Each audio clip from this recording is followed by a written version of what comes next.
Good evening everyone. कैसे हैं आप लोग? पहले तो कमेंट करके बताओ आवाज़ सही आ रही है क्या। और बेटा आज जो क्वेश्चन डिस्कस करने वाले हैं मतलब देख के मज़ा आ जाएगा। और मेरी भी एक आध क्वेश्चंस में मैं ईमानदारी से बता रहा हूँ, सोचने में मुझे थोड़ा टाइम लगा। तो आज का क्वेश्चन का सेशन जो होने वाला है बड़ा ज़बरदस्त होने वाला है। मतलब ये मान के चलो कि हिलेंगे लेकिन मुश्किल से हिलेंगे। ठीक है। आज जो मैं क्वेश्चंस करवाने वाला हूँ मैं पहले बता दे रहा हूँ कौन कौन चैप्टर्स कवर हो जाएंगे, मतलब कि अच्छे क्वेश्चंस हो जाएंगे। एक तो आपका विस्कोसिटी के अच्छे अच्छे क्वेश्चंस रहेंगे। विस्कोसिटी 2018 में क्वेश्चंस आया था, बहुत अच्छा क्वेश्चन आया था और वो ऑलरेडी मैं नोट्स में आप लोगों को करवा चुका हूँ। ठीक है, वो आप लोगों को पता होगा, क्लास में मैंने बताया भी था। दूसरा क्वेश्चन में दूसरा जो चैप्टर उठाया हूँ वो है थर्मोडायनेमिक्स। अगेन थर्मोडायनेमिक्स में तुम्हें ही पता है कितने क्वेश्चंस करवा चुका हूँ, बहुत सारे क्वेश्चंस करवा चुका हूँ। उसके बाद चौथा चैप्टर जो उठाया वो करंट इलेक्ट्रिसिटी का मिक्सअप। तो देखते हैं, अच्छे अच्छे क्वेश्चंस हैं। और थोड़ा सा थका हुआ हूँ इसलिए थोड़ा लेट से स्टार्ट किया हूँ। चलिए, थोड़ा सा लेट से स्टार्ट किया, थोड़ा सा नींद आ रही थी भाई। अब नींद आ रही थी तो पहले मैं आधा घंटा सोया हूँ कि कहीं पता चला तुम्हारे सामने आ जाऊँ और ऐसे घूमते हुए पड़ा हूँ कि हाँ ऐसे ऐसे कर लेना, तो इसलिए सोचा थोड़ी देर सो लेता हूँ। चलिए ठीक है, तो स्टार्ट करते हैं। ये मिक्स क्वेश्चंस का मेगा सेशन याद करो, मैंने मेगा सेशन एक और आप लोगों के लिए लिया था, वो सभी के लिए अवेलेबल था, जिसमें कि अच्छे अच्छे क्वेश्चंस करवाया था। मैग्नेटिज्म, ईएमआई, एसी, एसएचएम सबके क्वेश्चंस करवाया था। ठीक है, तो चलिए स्टार्ट करते हैं। और ज़्यादातर बच्चे दिख नहीं रहे हैं, जबकि कल मैंने आप लोगों को साफ साफ बोला था कि अच्छे अच्छे क्वेश्चंस करवाने वाला हूँ, फिर भी आप लोग प्रेजेंट नहीं रहते हो। This is not good thing यार। मैं फिर से आप लोगों को बोलूंगा प्रेजेंट रहा कीजिए, क्वेश्चंस के सेशंस में तो प्रेजेंट रहा कीजिए, पता चलता है कितने पानी में हो। चलो ठीक है, चलते हैं। चलो थोड़ा सा रहस्य से पर्दा उठाते हैं। पहला क्वेश्चन तुम्हारा कौन सा वेट कर रहा है? पहला क्वेश्चन, चलिए this is the first question जो कि आपको स्क्रीन पे दिख रहा है। इसको एक बार ट्राई करो बेटा, बहुत अच्छा क्वेश्चन है, एक बार इसको ट्राई करो। ठीक है, चलिए इसको ट्राई कीजिए, तब तक हम थोड़ा सा आराम करते हैं, मतलब टाइम दिए तुम्हें, देखते हैं तुम कितना करते हो। ठीक है, पहला 2-3 मिनट, कितना मिनट लगेगा? 2 मिनट, हाँ 3 मिनट लग जाएगा इस क्वेश्चन में, तो ट्राई कीजिए। 3 मिनट का आपको टाइम दिया जा रहा है, तो एग्जैक्ट अभी 3 मिनट हो रहा है, तो 6वें मिनट में मैं आप लोगों को क्वेश्चंस बताना। शाहिल आप कैसे हैं? मैं ठीक हूँ, बस सोया हुआ था अभी।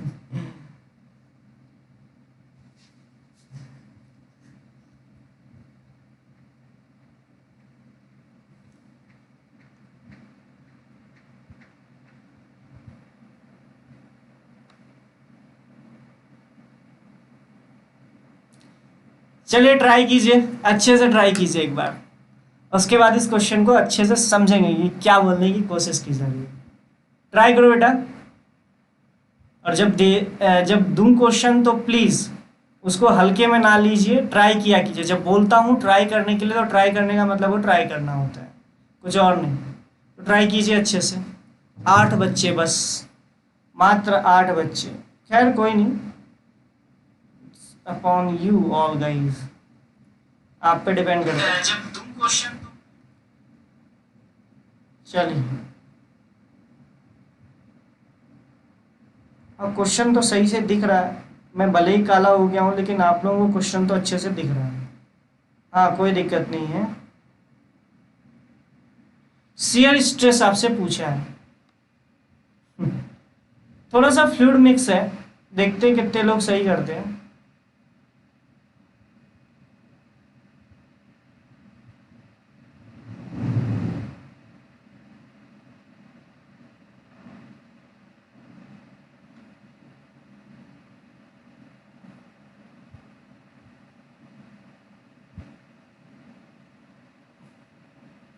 एक बच्चा आज मैसेज किया था मुझे कि सर आप बिहार से हो क्या? तो मैं बोला क्या कि क्या मेरी लैंग्वेज से क्या तुम्हें समझ में आता है कि मैं तुम्हें दिल्ली का लगता हूँ?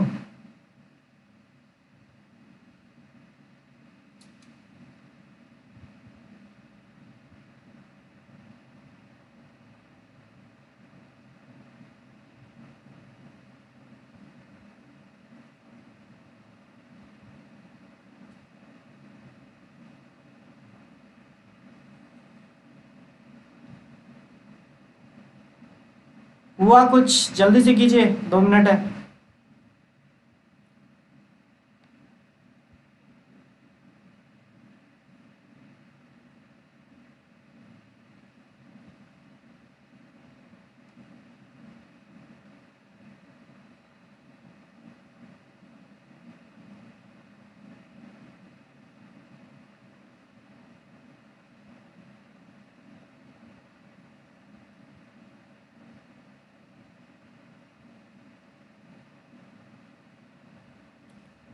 सी, देखते हैं बेटा क्या ऑप्शन आया है।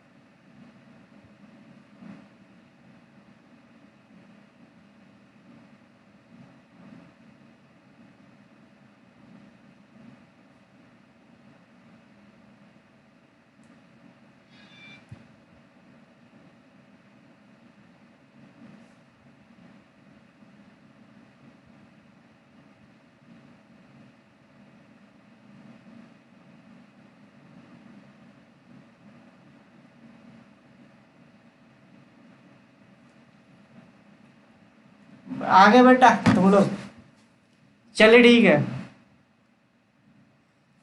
ये पैराग्राफ है असल में। तो पैराग्राफ का पहला क्वेश्चन था कि शेयर स्ट्रेस बताइए। तो शेयर स्ट्रेस कैसे निकालेंगे? तो शेयर स्ट्रेस, एक बात ध्यान दीजिएगा इस क्वेश्चन में, जो कि इस क्वेश्चन की ब्यूटी भी है, ठीक है। तो इस क्वेश्चन में एक चीज दे रखा है, देखो जो y जो मापा गया है ना, ये मिड पॉइंट से मापा गया है। मतलब इधर y और इधर y, इधर प्लस y मान लो, इधर माइनस y मान लो, तो बात एक ही है।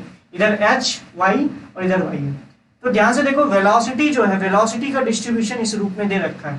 तो अगर तुम्हें पता होगा कि लेयर्स के बीच में जो फ्रिक्शन फोर्स लगता है, विस्कस फोर्स लगता है, एफ विस्कस की वैल्यू हो जाएगी ईटा ए डीवी बाई डी वाई, यही हो जाएगा। चाहे तो इधर की तरफ चल जाओ, चाहे तो इधर की तरफ चल जाओ, बात एक ही पड़ेगी। तो अगर ध्यान से देखो, एफ विस्कस बाई ए अगर मैं कर दूं तो दिस इज, अच्छा माइनस भी लगा होता तो माइनस ऑफ सिग्मा इनटू इस ईटा डीवी बाई डी वाई। तो this is the what, this is the, अगर एफ विस्कस बाई, अगर किसी लेयर के बीच में देखो, अगर तुम ध्यान से देखो, लेयर के किसी भी लिक्विड के लेयर में देखो, तो जो फ्रिक्शनल फोर्स लगता है या विस्कस फोर्स लगता है वो पैरेलल लगता है। और शियर स्ट्रेस क्या होता है? पैरेलल फोर्स अपॉन इसका एरिया कितना है, दैट इज शियर स्ट्रेस। तो this is technically shear stress. तो शियर स्ट्रेस को इसने टाउ से दिखाया, तो मैं टाउ से लिख देता हूं, tau is equals to minus of eta d v by d y. तो डीवी बाई डी वाई की वैल्यू पे डिपेंड करेगा। अच्छा, डीवी बाई डी वाई कहां से निकालोगे? अच्छा, वी क्या है? वेलोसिटी, जो कि आपको यहाँ पे यू के फॉर्म में दे रखा है। तो इसको y के रिस्पेक्ट में डिफरेंशिएट कर दो। y के रिस्पेक्ट में डिफरेंशिएट करोगे तो भैया ये कितना आ जाएगा? मुझे लगता है इसको डिफरेंशिएट करोगे, that is dv by d y या d u by d y निकालोगे तो वो आपका आ जाएगा। इसको डिफरेंशिएट करोगे इसके रिस्पेक्ट में, तो ये आपका कितना आ जाएगा? ये आ जाएगा 3 vy बाई एच स्क्वायर।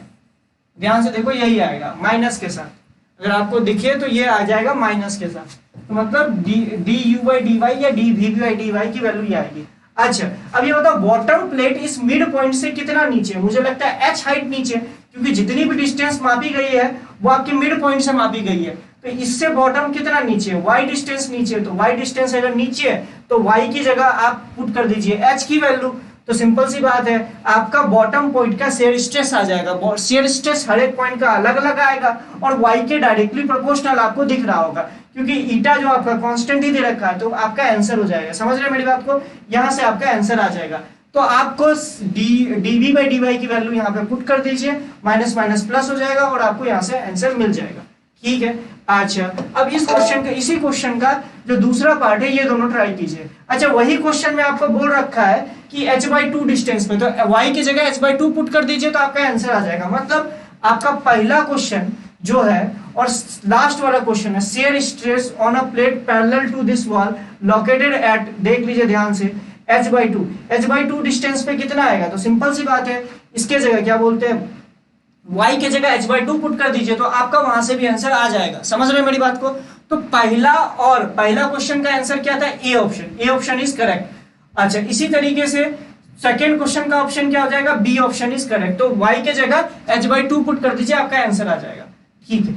अब जो इंपॉर्टेंट क्वेश्चन है ये वाला, कि ये जो सेकेंड क्वेश्चन है ये थोड़ा सा ट्राई कीजिए। Consider a rectangular section of dimension, ये लेंथ l दे रखा है और हाइट दोनों के बीच में 2s दे रखा था।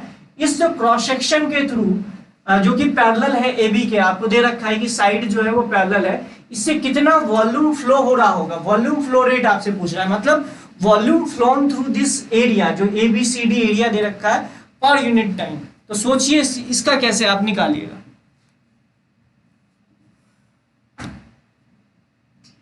मतलब ये क्वेश्चन अपने आप में इंटरेस्टिंग है, थोड़ा सा फ्लूइड का क्वेश्चन हो गया। चलिए कीजिए एक बार।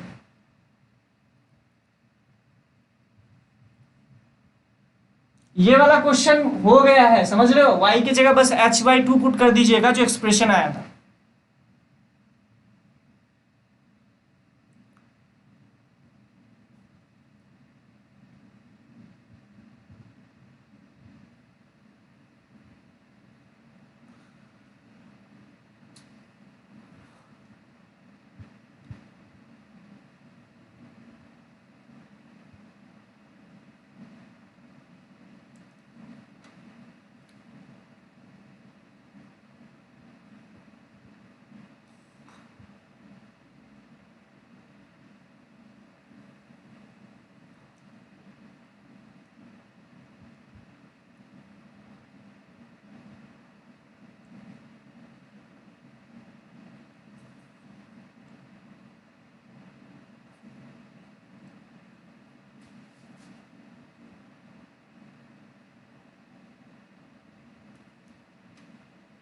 अब ये क्वेश्चन हुआ कि नहीं हुआ, पहले तो ये बताओ। ये वाला क्वेश्चन अब हो जाएगा कि नहीं हो जाएगा?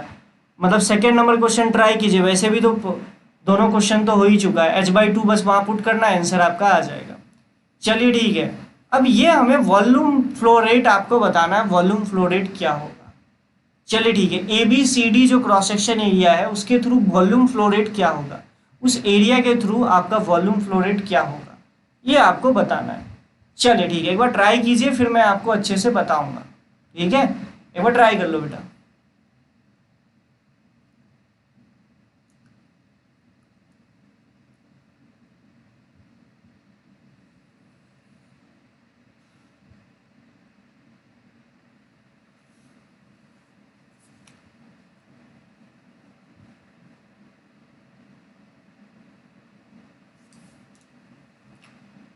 हुआ किसी से?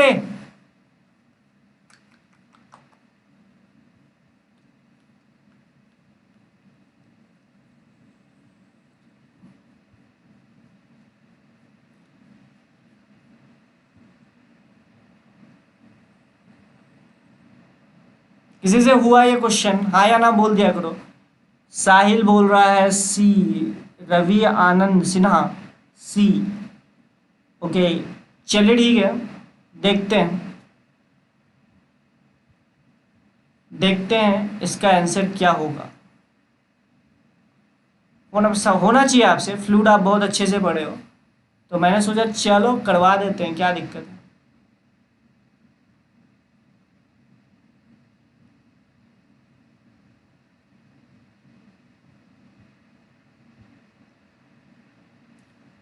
दो बच्चे बस कर रहे हैं और लोग मतलब क्या बोलते हो, मुंह ताक रहे हैं। अरे कुछ तो बोलो भाई, हाँ या ना, कुछ तो बोलोगे ना। अब दो बच्चे के बेसिस पे मैं पूरा क्लास तो नहीं हो सकता। क्लास अगर अच्छे से रिस्पॉन्स करेगा तो सिंपल सी बात है, आपका भी काम थोड़ा सा फास्ट होगा। चलिए देखते हैं। अब देखो, एक बात मैं तुमसे पूछना चाहता हूँ, एक आप लॉजिकली एक आंसर मुझे दीजिएगा तो आपको खुद समझ में आ जाएगा क्या मैं इसके पीछे का कॉन्सेप्ट मैं आपको बताना चाहता हूँ। वॉल्यूम फ्लो रेट किसी एक एरिया के थ्रू का क्या मतलब होता है? एक सेकेंड में इससे कितना वॉल्यूम निकल गया होगा। वॉल्यूम फ्लो रेट मतलब कि volume phloem through the cross section in 1 second, या कितना वॉल्यूम एक सेकेंड में, अगर टाइम का यूनिट 1 सेकेंड ले लो तो आप ये बोल सकते हो एक सेकेंड में कितना वॉल्यूम निकल गया हो। अगर मान लो इस क्रॉस सेक्शन एरिया के थ्रू, अगर मान लो एक पाइप है, इस पाइप के अंदर मतलब मान लो कि सारा फ्लूइड जो है वो v वेलोसिटी से मूव कर रहा होता है। समझना मेरी बात को, इस पाइप के अंदर v वेलोसिटी से वेलोसिटी पर भी मान लो कि सारी पाइप के अंदर जो सारी फ्लूइड है उसका v है, तो और इसका क्रॉस सेक्शन एरिया a रहता है, तो आप वॉल्यूम फ्लो रेट क्या लिखते हैं, सोच के बताना। वॉल्यूम फ्लो रेट इस क्रॉस सेक्शन एरिया के थ्रू क्या लिखते हैं, सोच के बताना क्या लिखते हैं, बताओ भाई, इस क्रॉस सेक्शन एरिया के थ्रू क्या लिखते हैं।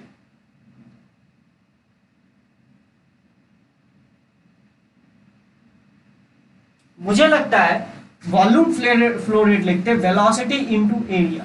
अगर आपको याद हो तो वेलोसिटी इनटू एरिया करते, क्योंकि हर एक क्रॉस सेक्शन, हर एक, अगर इस क्रॉस सेक्शन एरिया के देखा जाए तो हर एक पॉइंट का वेलोसिटी v है, तो किसी टाइम dt टाइम में अगर तुम छोटा सा dt टाइम ले लो तो dt टाइम में कितना लिक्विड इससे निकल गया होगा, v dt लिक्विड आगे निकल गया होगा, तो इतना लिक्विड निकल गया होगा इनटू क्रॉस सेक्शन एरिया से मल्टीप्लाई कर दोगे तो एक सेकंड में उस vt टाइम में इतना लिक्विड निकल गया होगा। मेरा ये कहने का मतलब है कि अगर ये क्रॉस सेक्शन एरिया हम लोगों ने ये ले रखा था तो dt टाइम में अगर तुम ध्यान से देखो इस क्रॉस सेक्शन एरिया की तरफ के थ्रू v dt जो लिक्विड है उतनी v dt लिक्विड की जो लेंथ है वो निकल गई होगी, तो ये असल में इतना वॉल्यूम ऑफ लिक्विड निकल गया होगा। इस वॉल्यूम ऑफ लिक्विड की वैल्यू कितनी हो जाएगी, a into v d t, इतना वॉल्यूम ऑफ लिक्विड निकल गया होगा। ये इतना dt टाइम में इतना वॉल्यूम ऑफ लिक्विड निकल गया होगा, अपॉन dt कर दोगे तो ये आपको पता चल जाएगा कि this is volume flow per unit time, तो ये आपका a इंटू वी हो जाएगा। लेकिन यहाँ पे प्रॉब्लम क्या है कि हर एक सेक्शन का जो वेलोसिटी है वो अलग अलग दे रखा है। मतलब अगर तुम ध्यान से देखो velocity as a function of y दे रखा है, तो मतलब यहाँ पे कि हम ये सिंपल वाला कॉन्सेप्ट तो नहीं लगा सकते। क्यों नहीं लगा सकते, क्योंकि हर एरिया के हर एक पॉइंट का वेलोसिटी सेम होने दे रखा है, वेलोसिटी वेरी कर रहा है।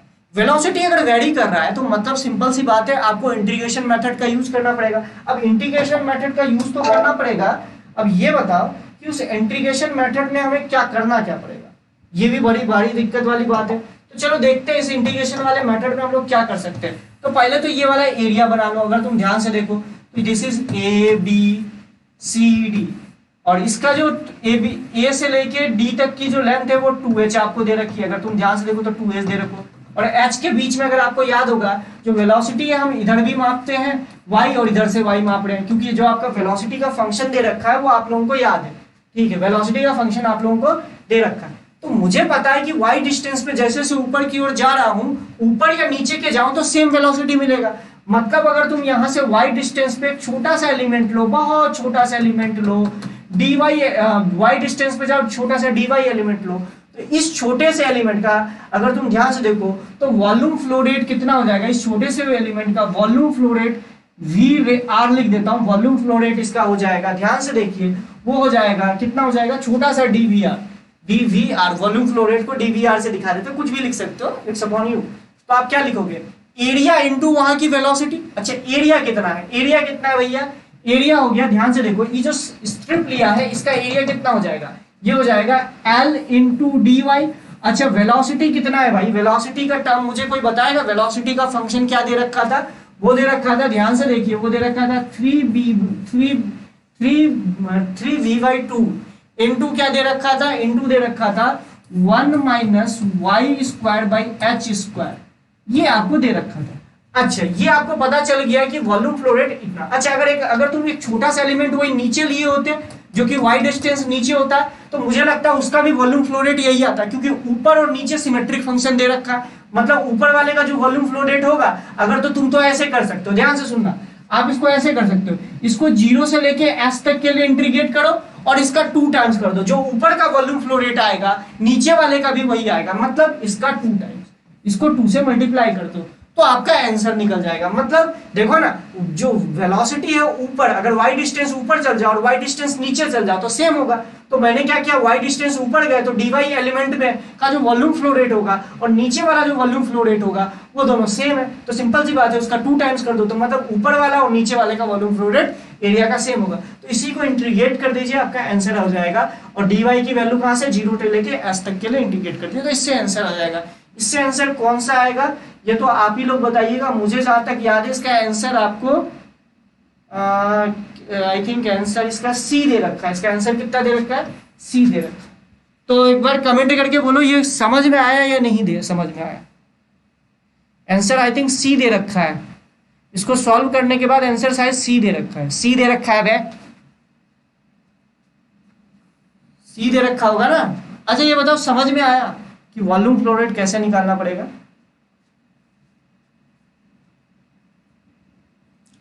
अरे ठीक है भाई, हो गया ना? ठीक है, जो भी है, ये तो वेलोसिटी दे रखा है ना, तो वेलोसिटी की वैल्यू मैंने एज इट इज पुट कर दी। सी दे रखा है आई थिंक। चलिए ठीक है, आई थिंक समझ में आ गया होगा, बहुत ज्यादा डिफिकल्ट नहीं था। अच्छा बी दे रखा है, सॉरी बी दे रखा है। अबे बी दे रखा है आंसर, बी नहीं सी, बी दे रखा है। हाँ हाँ चलो बी दे रखा है, हाँ सही है सही है, बी दे रखा है। आंसर सी दिया हुआ है, आंसर सी है, नहीं नहीं सी है, सी है आंसर। ये आ रहा होगा, टू टाइम्स होगा ना, तुमने क्या किया होगा उसको टू टाइम्स नहीं किया होगा, जो मैंने बताया आंसर सी दे रखा है देखो, सी और बी, तो इसका आंसर ऊपर वाले का आंसर सी है, नीचे वाले का आंसर बी है, तो इसका आंसर सी दे रखा होगा, कैलकुलेशन एरर मत देखना। सी निकला, सी निकला, सही है, सी आंसर निकला। अबे तुम टू टाइम्स नहीं कियोगे, ऊपर वाले और नीचे वाले को टू से मल्टीप्लाई करना था ना, जीरो से लेके एस तक इंटीग्रेट तो करो उसको, फिर टू से मल्टीप्लाई, और इस गधेरे ने माइनस एस से एस तक कर दिया। हट। अब चलो दूसरा नेक्स्ट क्वेश्चन, ये भी अपने आप में खतरनाक क्वेश्चन है, एक बार इसको ट्राई कीजिए। चलो ठीक है, अब उसमें उतना ज्यादा ही करने की जरूरत नहीं है, आंसर सी दे रखा है। अब इस क्वेश्चन को एक बार ट्राई करो, इसको एक बार अच्छे से पढ़ो, और मैंने ऑलरेडी वैसे करवा रखा है इस तरह के क्वेश्चंस, लेकिन एक बार ट्राई करो तो।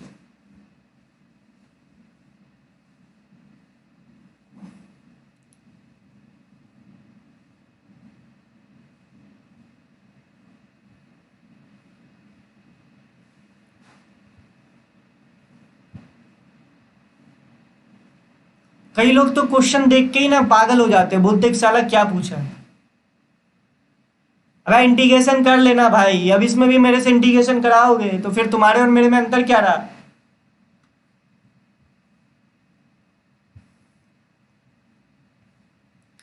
इसको ट्राई कीजिए थोड़ा सा, अपने आप में अच्छा क्वेश्चन बोल सकते हैं। चलिए ठीक है, ये भी विस्कोसिटी का एक ठीक ठाक क्वेश्चन है।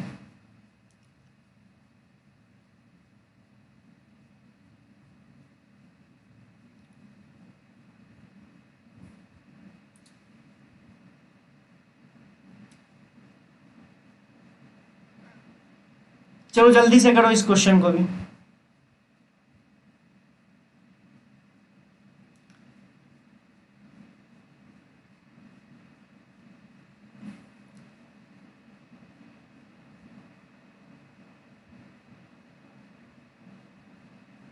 अल्फा बीटा गामा को कांस्टेंट मान के करना है।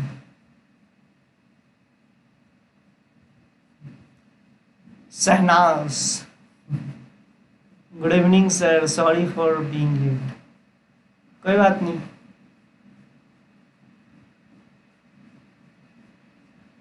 और यहाँ दे रखा है हेयर अल्फा बीटा गामा और डेल्टा में be different values in each options. Alpha beta gamma की वैल्यू अलग अलग ऑप्शंस में अलग अलग भी हो सकती है, ये भी आपको नीचे दे रखा है।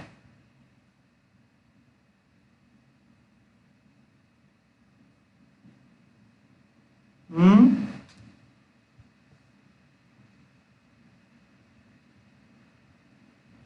ऐसा कैसे हो गया? मैंने शेयर नहीं किया है क्या?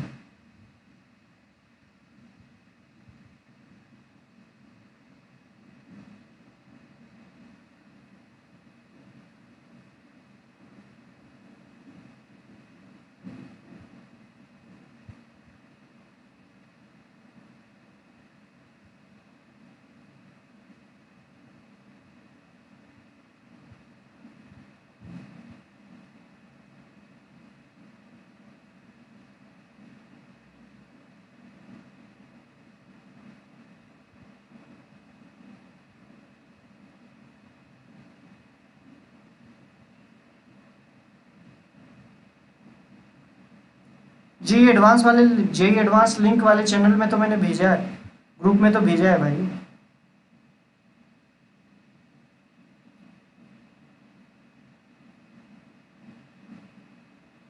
अब ट्राई करो गधेरा, जैसे होता है ना कि मैं देखने में बस खतरनाक हूँ।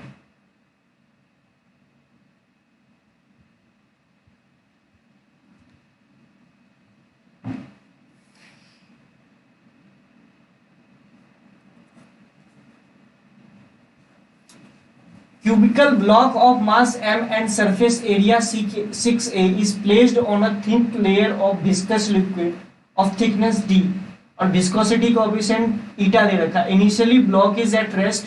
A constant force F naught start acting on a block at t is equals to 0. Column 1, a physical quantity regarding the motion of block as a given, and in column 2 corresponding variation with time in given. Match the proper entity from the column 2 to column 1 using the quotes given below. तो x दे रखा distance travel by the object as a function of time क्या होगा, velocity, alpha beta, ये सब सारी चीजें. और किसी से हिल रहा है कि नहीं हिल रहा है पहले ये बताइए. पहले तो यही पता चल जाए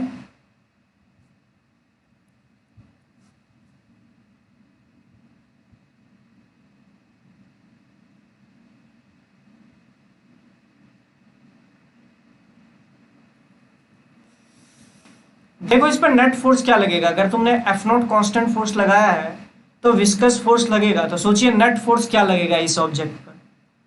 ठीक है, तो उस हिसाब से सोचिए तो आपको आइडिया लग जाएगा. इस तरह के क्वेश्चंस मैंने आई थिंक नोट्स में कराए हैं यार. पता नहीं तुम्हें, ये तुम लोगों से पता नहीं हिल क्यों नहीं रहा है, मुझे कुछ समझ नहीं आ रहा है. चलो ठीक है, पहला पार्ट करा देता हूँ, बाकी तुम लोगों को समझ में आ जाएगा. टाइम भी ज़्यादा नहीं है तो मैं ये चाहूँगा कि आप लोगों को ये क्वेश्चन मैं करा दूँ. अभी और समय चाहिए या फिर मैं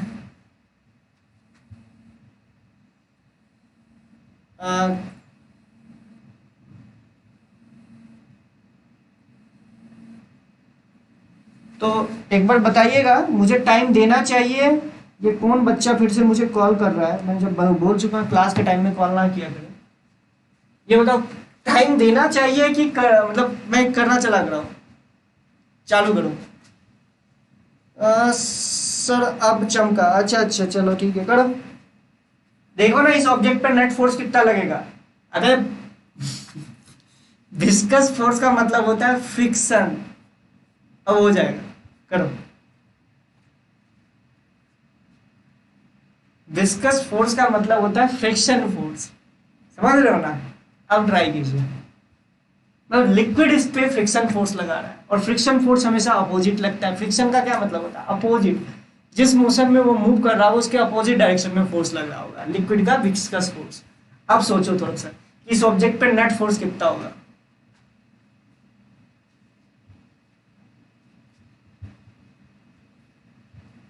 ट्राई कीजिए. अच्छा, बस मैं आपको यही बताने की कोशिश कर रहा हूं कि कई बार ऐसे क्वेश्चंस होंगे जो आपसे बनने वाले होंगे, लेकिन आप उस क्वेश्चन के खतरनाक वर्डिंग को देख के कई बार आप उसको छोड़ देते हैं. तो मेरा यही कहना है कि ये क्वेश्चन भी वैसा ही. इसको देख के ही आधा बच्चा बोलेगा ससुराई तो होने वाला नहीं है, छोड़ो इसको. वो सच बता रहा हूँ. इसको अगर मैं भी जनरली अगर तुम्हारे जगह एक स्टूडेंट होता तो इसको देखते ही बोलता है अल्फा बीटा गामा कैसे कैसे लेके आए, इसको छोड़ो. तो मेरा यही है कि ऐसे क्वेश्चन कर लो ना, ये सबसे डर ही खत्म करा दो तो मजा आ जाएगा.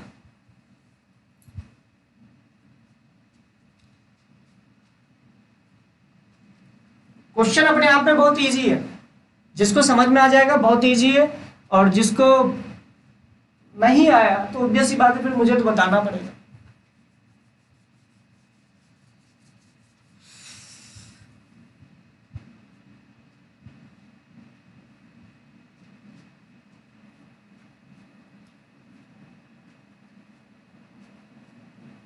इसी तरह का क्वेश्चन आपका ना जेईई एडवांस 2018 में आया था विस्कोसिटी पे बेस्ड. वो क्लास नोट्स में करवाया भी था मैंने, याद करो. बोला भी था कि एक स्पेरिकल बॉल को अगर किसी लिक्विड के अंदर डाल दिया जाए तो इसका velocity as a function of time क्या आ जाएगा. वही सेम क्वेश्चन आपका 2019 में आया हुआ था जेईई एडवांस में.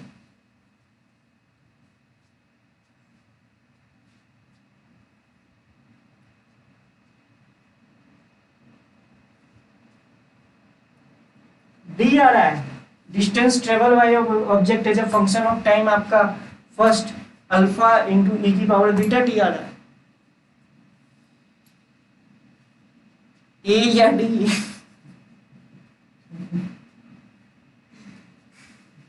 भाई ऐसा क्या इस क्वेश्चन में यार, पहले तो मुझे पता चले कि ये है क्या।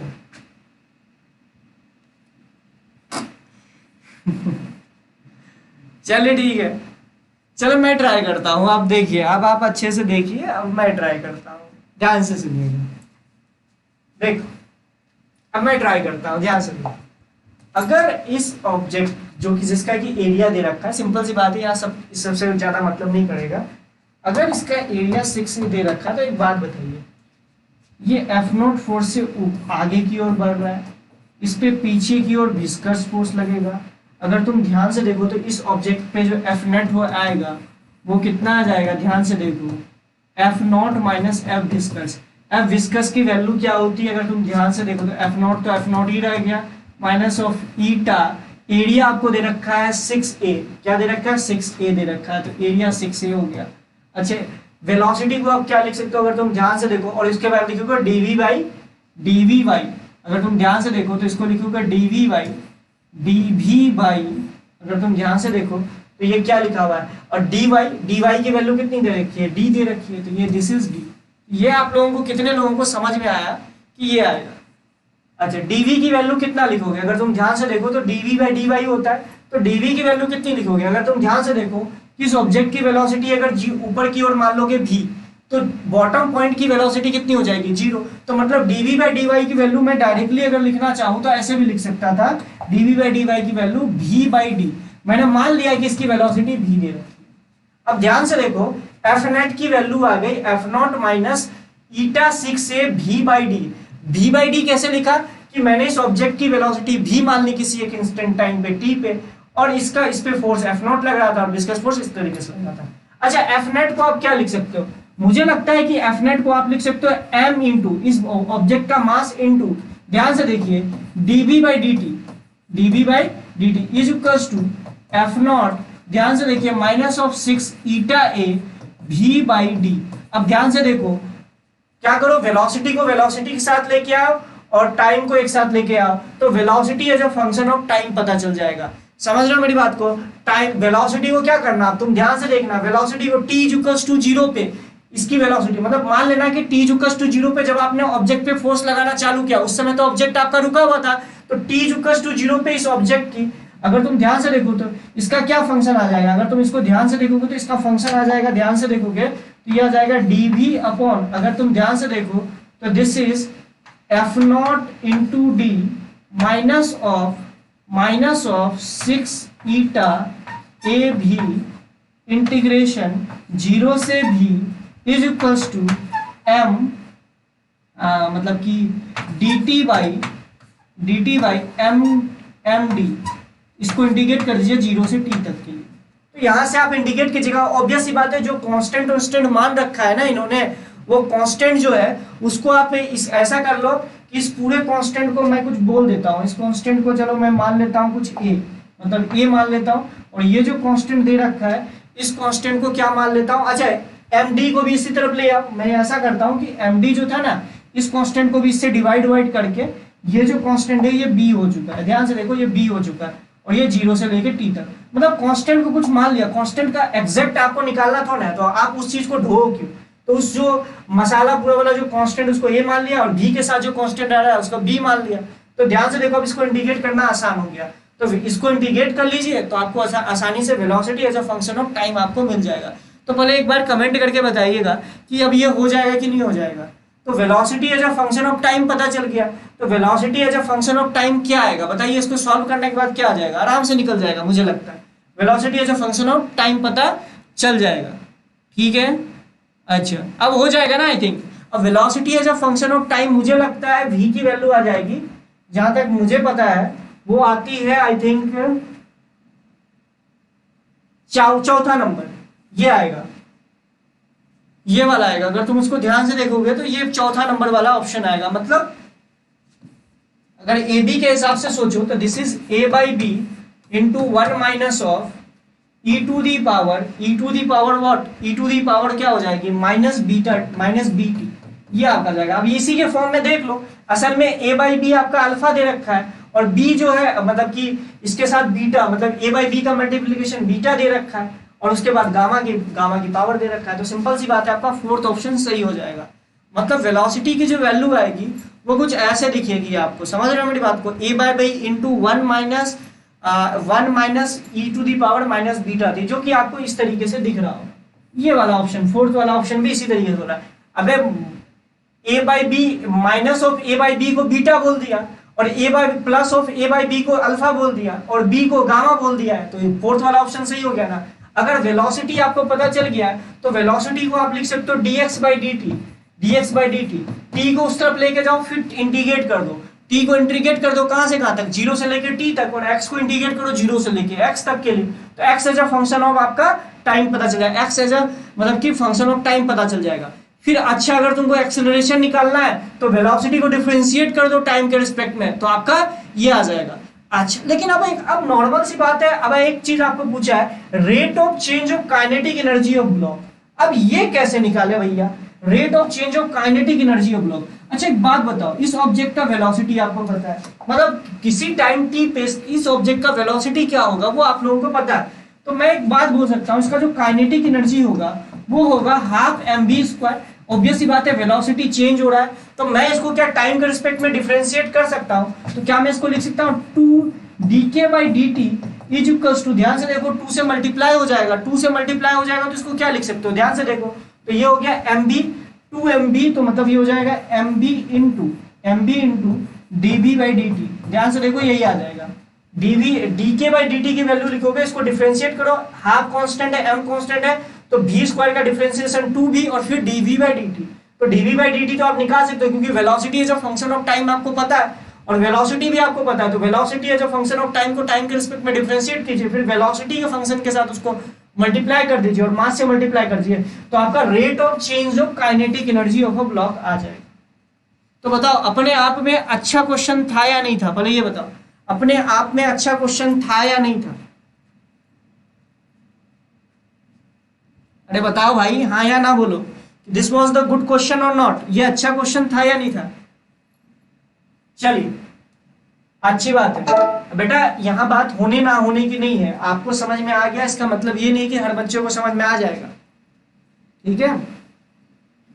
चलिए इसका आंसर बी आ जाएगा, इसका B option is a correct option, B option is a correct option, ठीक है। चलिए B option is a correct option, इसका जो बी वाला पार्ट होगा मैच द कॉलम का वो सही होगा।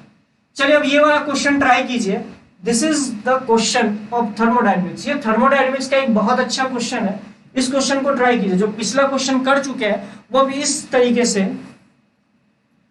ठीक है। चलिए बेटा समझने की बात होती है, अगर चाहो तो अगर समझ में आ जाता तो क्वेश्चन बहुत ज्यादा, क्वेश्चन में कोई दम नहीं था, लेकिन अगर ना समझो तो फिर क्वेश्चन में बहुत दम था। अब चलिए ये थर्मोडायनेमिक्स का क्वेश्चन है, एक बार इसको ट्राई कीजिए।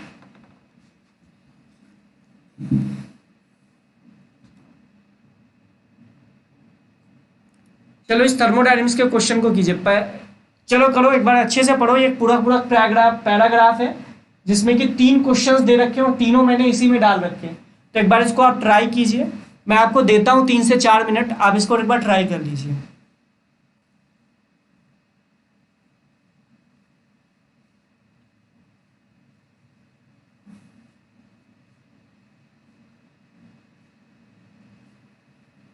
अच्छे से पढ़ना क्वेश्चन को, क्योंकि कोई भी पैराग्राफ तभी आपसे बनेगा जब आप उसको अच्छे से उसको पढ़ोगे, तो मेरा यही कहना है कि आप एक बार इस क्वेश्चन को अच्छे से पढ़ लीजिए, तब आपसे ये क्वेश्चन आपसे अच्छे से बनेगा। एक बार अच्छे से पढ़ाई, इस क्वेश्चन को पढ़ना अच्छे से।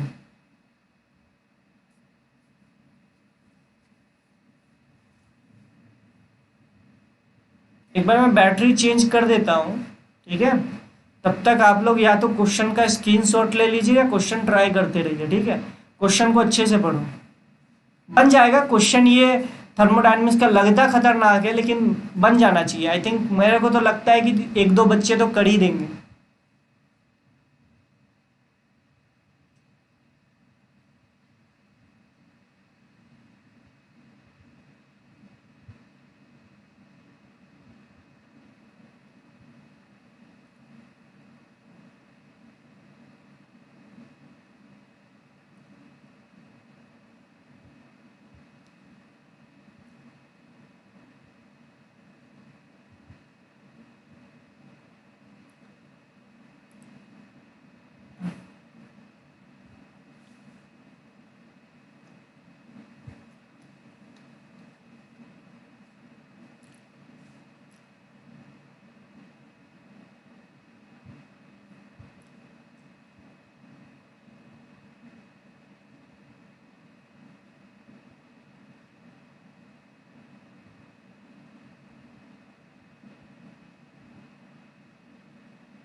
जल्दी ट्राई करो इस क्वेश्चन को।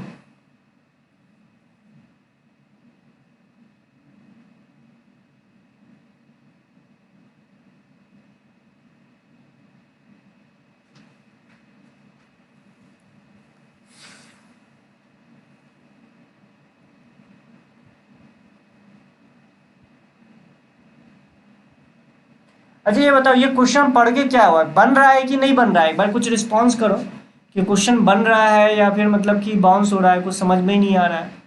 तो पहला तो ये बताइए कि क्वेश्चन बनेगा कि पता चला कि टाइम दे दिया और तुम्हें कुछ समझ में आ ही नहीं रहा क्वेश्चन का। तो एक बार कमेंट करके कुछ बोला करो कि ये क्वेश्चन बनेगा कि मैं खत्म करूँ इस क्वेश्चन को, मतलब बताना चालू करूँ।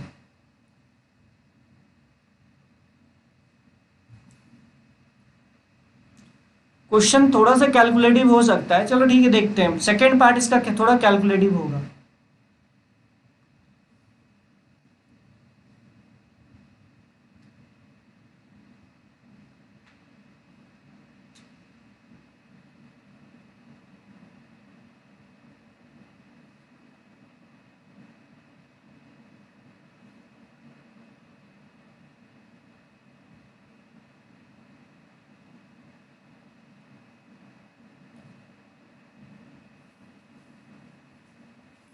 होगा, हुआ कि नहीं हुआ पहले ये बता रहे भाई, बता दो बीच बीच में।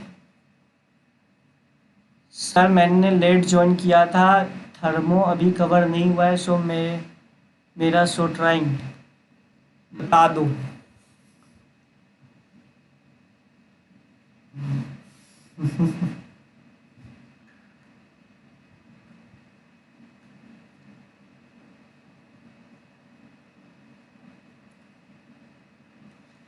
थर्मोडायनेमिक्स की थ्योरी कार्तिकेय सर ने करवाई थी, ये याद रखिएगा। क्वेश्चंस का पूरा पार्ट मैंने लिया था। चलो ठीक है, वैसे मुझे थर्मो कराने में बड़ा मजा आता है, क्योंकि थर्मो में बन जाता है, बहुत अच्छे से बनता है थर्मो। मुझे पता होगा, जो बच्चे पढ़े होंगे उनको पता होगा, थर्मो अलगे लेवल का समझ में आता है मुझे भी। देखो क्या बोल रखा है, एक fix conducting non conducting cylinder है, मतलब कि अंदर का हीट बाहर नहीं जा सकता है। Has non conducting heavy piston, मतलब इसका जो पिस्टन है वो भी नॉन कंडक्टिंग है लेकिन हैवी पिस्टन है, ऑफ मास m, और पिस्टन का मास m दे रखा है। Date can slide without friction, friction कुछ नहीं लगता, अगर इसको इस पिस्टन को आगे सरकाना है तो कोई फ्रिक्शन नहीं लगेगा। उसके बाद बोला जा रहा है क्रॉस सेक्शन एरिया s दे रखा है, इस पिस्टन का जो क्रॉस सेक्शन एरिया है वो s दे रखा है, क्रॉस सेक्शन एरिया।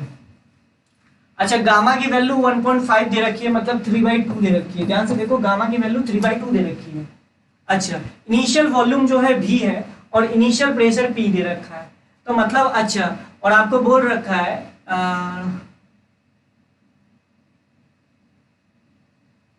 ठीक है, इनिशियल प्रेशर p दे रखा है।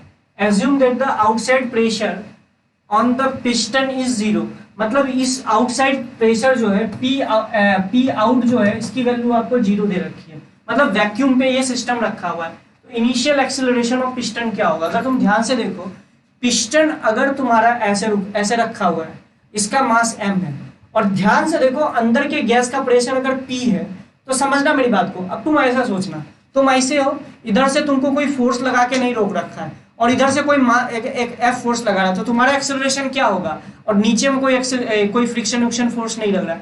तो सिंपल सी बात है कि इस वाले पिस्टन पे अगर तुम ध्यान से देखो, इस पिस्टन का एफबीडी डायग्राम बनाओगे तो ये गैस इसमें जो फोर्स लगा रहा होगा वो पीए फोर्स लगा रहा होगा। आपको पूछ रहा है इनिशियल एक्सेलरेशन, जस्ट जैसे आपका बाहर वैक्यूम क्रिएट हो गया उस समय का इनिशियल एक्सेलरेशन क्या हो जाएगा, इस पे फोर्स लग रहा होगा पीए, प्रेशर इनटू एरिया, इस पे फोर्स लग रहा है, और इस ऑब्जेक्ट का मास m है, तो इस ऑब्जेक्ट का इनिशियल एक्सेलरेशन हो जाएगा pa/m, बस बात खत्म। और पहला का तो आंसर सी है। अच्छा अब क्या हुआ कि अगर पिस्टन L लेंथ डिस्प्लेस हो जाए, ये S नहीं होगा, यहाँ पे L होगा, अगर पिस्टन आपका L लेंथ डिस्प्लेस हो जाए तो इसकी वेलोसिटी क्या रही होगी, पिस्टन की वेलोसिटी क्या रही होगी। तो ये आपका सेकेंड पार्ट जो है अपने आप में अच्छा क्वेश्चन है। इसको वर्क एनर्जी थ्योरम से सोचो, अगर तुम इसको वर्क एनर्जी थ्योरम से करोगे तो सिंपल सी बात है, ये क्वेश्चन आपका बहुत आसानी से सॉल्व हो जाएगा। कैसे सॉल्व हो जाएगा तो क्या खुद सोचना। ये जो प्रोसेस है मुझे लगता है एडियाबेटिक प्रोसेस है, अंदर का जो है कई लोग बोलेंगे साला फ्री एक्सपेंशन है, हम बोलेंगे आइडियाबैटिक प्रोसेस है। भाई आइडियाबैटिक प्रोसेस इसलिए है कि ये वाला वॉल नॉन कंडक्टिंग है, ये वाला पिस्टन भी नॉन कंडक्टिंग है, मतलब इस सिस्टम के अंदर बाहर से हीट आ नहीं सकती और इस सिस्टम से बाहर से हीट एनर्जी निकल नहीं सकती। तो इसका मतलब है कि ये जो प्रोसेस है ये आपका आइडियाबैटिक प्रोसेस है। कई गधेरे तो गामा देख के ही बोल देते हैं कि एक आइडियाबैटिक प्रोसेस है, वो भी ठीक है, कई बार तुक्का आपका लग जाता है, लेकिन आपको इस तरीके से समझना चाहिए कि ये जो प्रोसेस है ऐसे करके एक्सपेंड कर रहा है, ये जो ऑब्जेक्ट, ये जो आपका पिस्टन है, ये जो पिस्टन अगर मूव कर रहा है तो ये आइडियाबैटिकली मूव कर रहा है। क्यों? क्योंकि खुद सोचना ना कि यहाँ से गैस बाहर, यहाँ से हीट एनर्जी बाहर नहीं जा सकती और हीट एनर्जी अंदर नहीं आ सकती, तो सिंपल सी बात है आइडियाबैटिक प्रोसेस ही होगा। तो आइडियाबैटिक प्रोसेस है तो एक बात बताओ कि पहले इसके पास कुछ एनर्जी रही होगी, या तो आप ऐसे बोल सकते हो कि गैस ने जो वर्क डन किया होगा, यहां से यहां तक मूव करने के लिए। देखो पहले वॉल्यूम था, अगर तुम ध्यान से देखो, v इनिशियल की वैल्यू थी v और v फाइनल की वैल्यू है अगर तुम देखो तो v plus of s into L, मतलब इनिशियल वॉल्यूम आपका v दे रखा है और फाइनल वॉल्यूम है ये l लेंथ आगे निकल गया और क्रॉस सेक्शन एरिया l दे रखा है, s दे रखा है, तो फाइनल वॉल्यूम कितना हो गया v प्लस एस एल। अब ध्यान से देखो तो आइडियाबैटिक प्रोसेस हो रहा है और वॉल्यूम इनिशियल से v फाइनल गया, तो मतलब गैस ने कुछ वर्क किया होगा पिस्टन पे। अरे वॉल्यूम एक्सपेंड कर रहा है, इसका मतलब कुछ वर्क किया होगा। तो ये जो वर्क किया है वो किसके फॉर्म में स्टोर हो गया होगा? वो वर्क काइनेटिक एनर्जी के फॉर्म में स्टोर हो गया, क्योंकि कोई डिसिपेशन फोर्स नहीं है। ऐसा नहीं कि एयर का फ्रिक्शन लग रहा है या पिस्टन और आपका कंटेनर के बीच में फ्रिक्शन है। तो इसका क्या मतलब होगा कि जो भी वर्क डन हुआ होगा गैस के द्वारा वो चेंज इन काइनेटिक एनर्जी के बराबर हो गया होगा, यानी वर्क एनर्जी थ्योरम आप लगा सकते हो। Work done by gas in adiabatic process is equals to change in kinetic energy. पहले काइनेटिक एनर्जी कितना था? 0। फाइनल की काइनेटिक एनर्जी कितना हो गया? Half mv²। तो यहां से आप निकाल सकते हो। क्या वर्क डन आप बता सकते हो? पहले तो ये बताओ, वर्क डन आप बता सकते हो क्या? आराम से बता सकते हो। अगर वर्क डन के बारे में नहीं बता सकते तो तुमसे बड़ा गधेरा कोई नहीं है। अबे ये तो काम आएगा, रुको इसको नहीं मिटाना चाहिए था। v प्लस एस एल, मतलब आपको ये पता है। अच्छा, वर्क डन की वैल्यू क्या होती है? अगर तुम एडियाबैटिक प्रोसेस की बात की जाए तो इसको आप लिख सकते हो P initial P final V final minus P initial V initial upon, ध्यान से देखो तो दिस इज गामा माइनस 1। अगर आपको फाइनल माइनस इनिशियल कर रहे हो तो गामा माइनस 1 होगा, और सॉरी फाइनल माइनस इनिशियल कर रहे हो तो 1 माइनस गामा होगा। क्या होगा? 1 माइनस गामा होगा, 1 माइनस गामा होगा। अब बताओ, अब गामा की वैल्यू कितनी दे रखी है भाई? गामा की वैल्यू दे रखी है इतना, तो यानी अगर तुम इसको ध्यान से देखो तो P इनिशियल की वैल्यू P और P फाइनल की वैल्यू V। तो ध्यान से देखिए, अच्छा P फाइनल की वैल्यू क्या हो जाएगी? P फाइनल और V फाइनल की वैल्यू क्या हो जाएगी? ये आप निकाल सकते हो। कैसे निकाल सकते हो वो सोचो अभी थोड़ा। तो ध्यान से देखो, minus of P final V final upon ये हो गया हाफ, मतलब अपॉन हाफ, क्योंकि गामा की वैल्यू दे रखी है 1.5 और 1.5 माइनस 1 ये माइनस हो जाएगा ना, उल्टा हो जाएगा। समझ रहे हो मेरी बात को? तो अब आप बताइए इसके बाद हो पाएगा कि नहीं हो जाएगा? P फाइनल आप निकाल लोगे क्या? आराम से निकाल सकते हो भाई। P फाइनल भी निकाल सकते हैं, V फाइनल तो आप ऑलरेडी निकाल सकते हो। अच्छा, P फाइनल कहाँ से निकालोगे? देखो P V की power gamma is equals to constant, ये आइडियाबैटिक प्रोसेस का इक्वेशन होता है। तो P इनिशियल V इनिशियल आपको पता है, तो क्या आपका P फाइनल और V फाइनल का प्रोडक्ट पता था? आराम से निकल जाएगा। P फाइनल आपको आराम से यहाँ से निकल जाएगा। ऐसे लिख सकते हो P V की power 3/2 is equals to P final into V final कितना दे रखा है? ध्यान से देखो, V फाइनल दे रखा है V प्लस एस एल की पावर 3/2। तो यहाँ पे ध्यान से देखो P फाइनल की वैल्यू आ जाएगी, P फाइनल की वैल्यू आ जाएगी। तो P फाइनल की वैल्यू यहाँ पुट कर दीजिए, कॉमन 1 लीजिए, तो आपका वर्क डन, आइडियाबैटिक प्रोसेस का वर्क डन पता चल जाएगा। वर्क डन पता चल जाएगा तो उसी को आप हाफ mv² के बराबर कर दीजिएगा, क्योंकि change in kinetic energy, final kinetic energy half mv², मान लीजिएगा इसकी वेलोसिटी v हो गई है, तो final kinetic energy half mv², initial kinetic energy 0 is equals to work done in adiabatic process, या एडियाबैटिक प्रोसेस में जो गैस ने वर्क किया होगा इसके बराबर कर दीजिए, तो वेलोसिटी की वैल्यू आ जाएगी। अब बताओ हो जाएगा कि नहीं हो जाएगा? अबे आप बताओ, अब तो हो जाना चाहिए गधेरे, अब तो हो जाना चाहिए। अरे अब तो हो जाना चाहिए ना भाई, अब क्या दिक्कत है? अब तो कर लोगे ना, अब हो जाना चाहिए, इससे ज्यादा मैं नहीं बता सकता। ये बताओ अब होगा कि नहीं होगा? अरे हाँ ना बोलो भाई, गजब वाला काम कर रहे हो। इतने अच्छे से क्वेश्चन बताया हूं, कोई मतलब रिस्पॉन्स नहीं। समझ में आया तो भी ठीक, ना आया तो भी ठीक, कुछ बोलोगे तब ना भाई। अगर ना आया तो फिर बता दूंगा। अच्छा यहाँ पे एल कर लीजिएगा, डिस्टेंस एस नहीं होगा, एल ही होगा।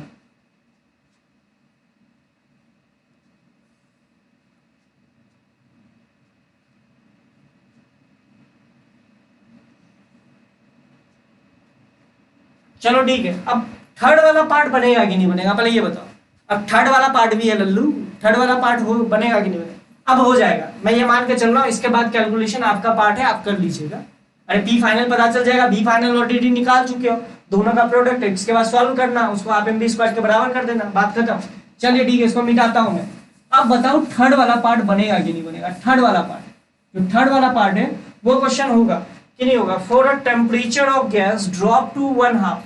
अगर तुम्हें याद होगा, अगर तुम्हें पता होगा कि एडियाबेटिक एक्सपेंशन के केस में हमारा गैस का टेम्परेचर घटता है, तो देखो वो बोला भी है, for temperature of gas drop to half of its original value the piston have to move by a distance.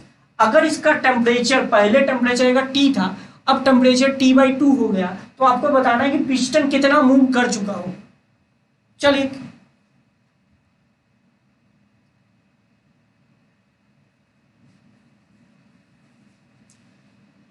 बताओ थर्ड वाला क्वेश्चन बनेगा कि नहीं बनेगा, कैसे बनेगा पहले तो यही बताओ, पहले तो यही बताओ कि कैसे बनेगा। मुझे लगता है ऐसे बनेगा। देखो अगर तुम्हें याद होगा, एडियाबेटिक प्रोसेस का एक इक्वेशन पता होगा, ध्यान से देखो, एडियाबेटिक प्रोसेस का एक इक्वेशन होगा पी बी की पावर गामा। अगर तुम्हें पता होगा पी बी की power gamma is equals to constant. अब इसको हम ऐसे भी लिख सकते हैं कि टी इंटू भी की power gamma -1, T into V की पावर, टी इंटू भी की power gamma -1 is equals to constant.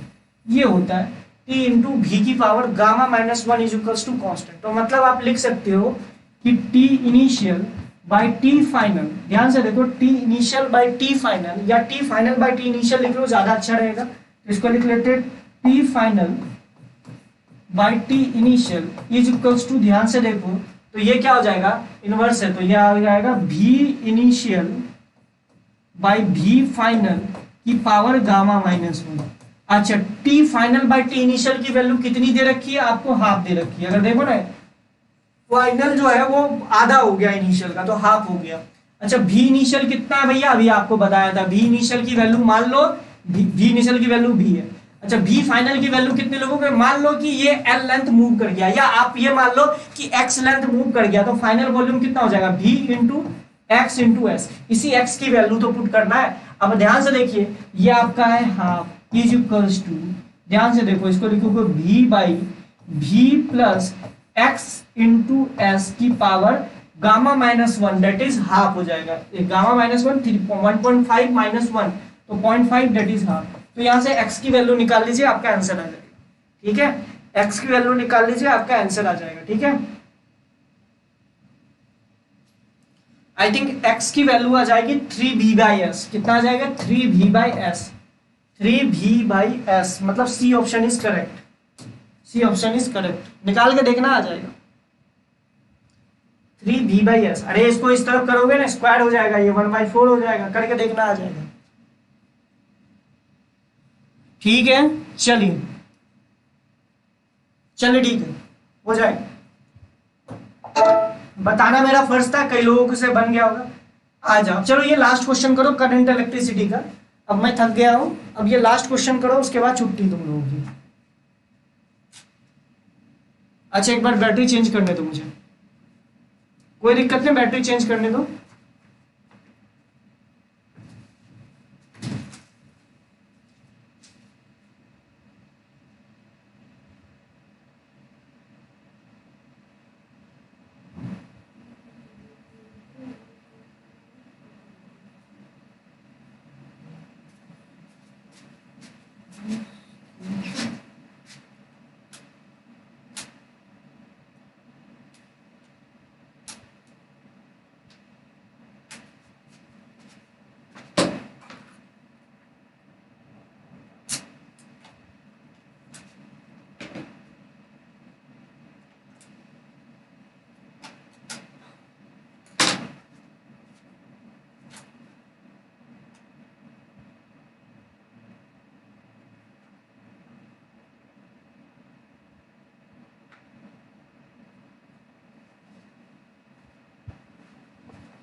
चलिए ठीक है, इस क्वेश्चन को ट्राई कीजिए, उसके बाद खत्म करते हैं आज का टॉपिक। चलिए, करंट इलेक्ट्रिसिटी का मिक्सअप क्वेश्चन।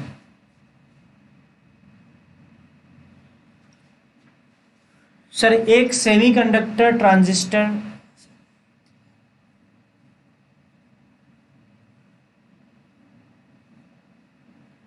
ठीक है बेटा, देखेंगे वो तो जेई मीन्स क्रैश कोर्स में देखेंगे, एडवांस में थोड़ा करवाएंगे। तो एडवांस का फिर क्या ही मतलब रह जाएगा, जेई मेंस क्रैश कोर्स में करवा देंगे, एडवांस वाले में तो थोड़ा होगा।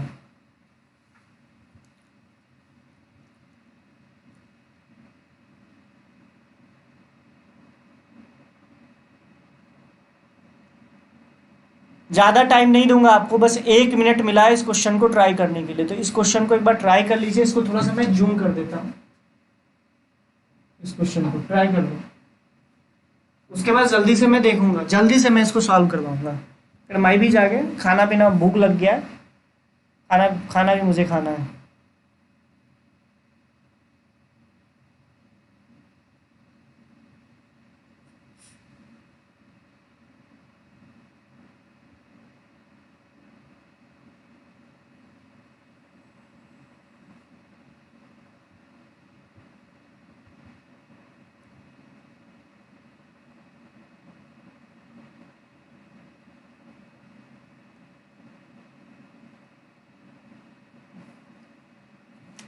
ठीक है, करा देंगे।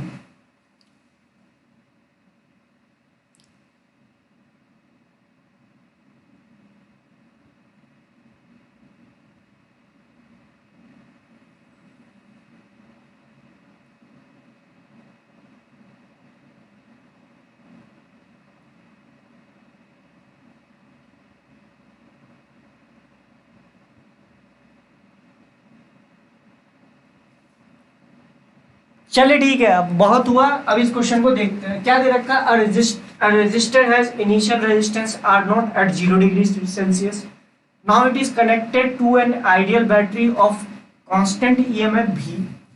If temperature coefficient of resistance is alpha, then after how much time its temperature became T0, mass of the wire is M, specific heat capacity of wire is S.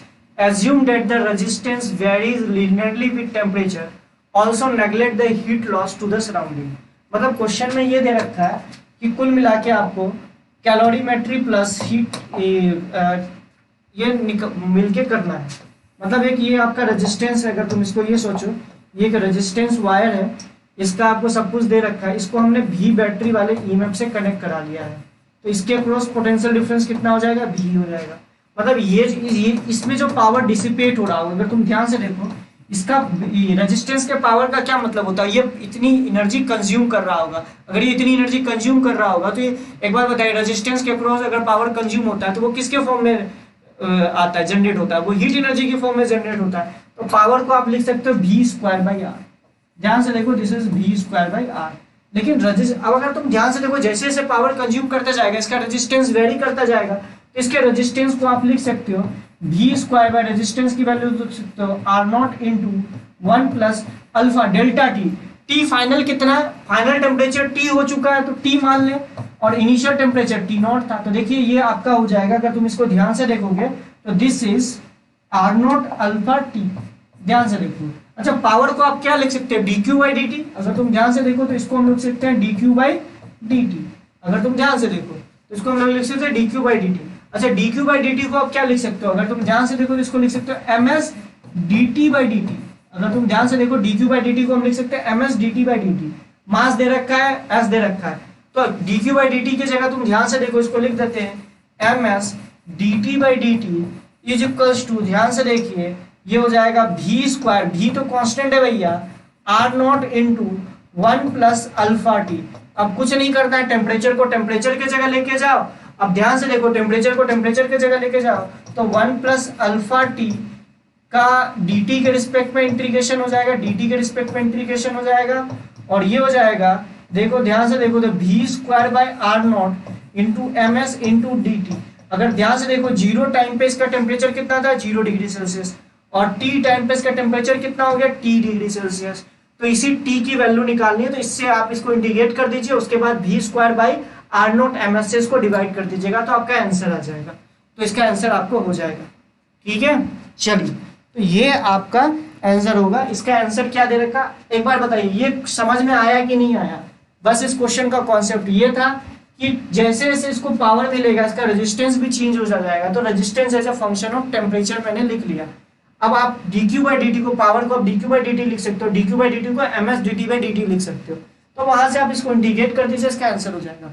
तो आधीतर ज्यादातर जनता तो ये बात समझ गई होगी कि मेरा ज्यादातर क्वेश्चंस इंटीग्रेशन बेस्ड ही होता है, घुमा के नहीं पूछा जाएगा। बट याद रखना, कभी भी सिंपल क्वेश्चंस तो मैं कराऊंगा नहीं जहाँ इंटीग्रेशन का यूज हो रहा होगा।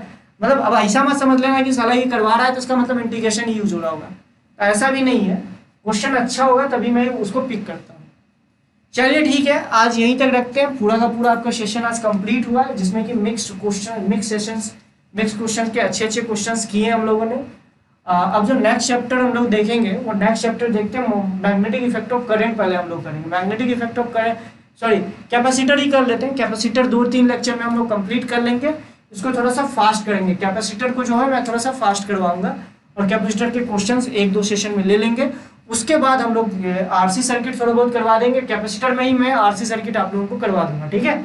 और उसके बाद फिर हम लोग magnetic effect of current, EMI, AC करके हमारा पूरा सिलेबस कंप्लीट हो जाएगा। और बाकी बचेंगे 2 SHM और वेव, मेरे तरफ से पूरा का पूरा आपका सिलेबस कंप्लीट हो जाएगा। तो वो हो ही जाएगा इस महीने के अंत तक, मान के चलो कि आपका 90% सिलेबस कंप्लीट हो जाएगा मेरे ओर से।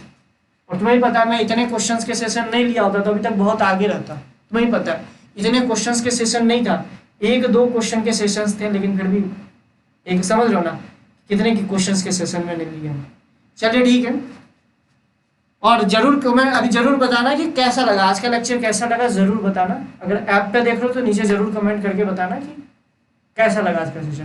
क्वेश्चंस सच में इमेजिन थे या फिर ठीक ठाक थे, कि सर और कोई सजेशन कि सर और थोड़ा हाई लेवल का क्वेश्चंस करते मुझे तो कोई दिक्कत नहीं, मैं तो और हाई लेवल के क्वेश्चन उठा लूंगा। चलिए, गुड नाइट एवरीवन। अच्छे से पढ़ाई कीजिए, अच्छे से पढ़ाई कीजिए, और अपना टाइम का सही से यूटिलाइज कीजिए, तभी आपका सिलेक्शन हो पाएगा। Thank you all of you.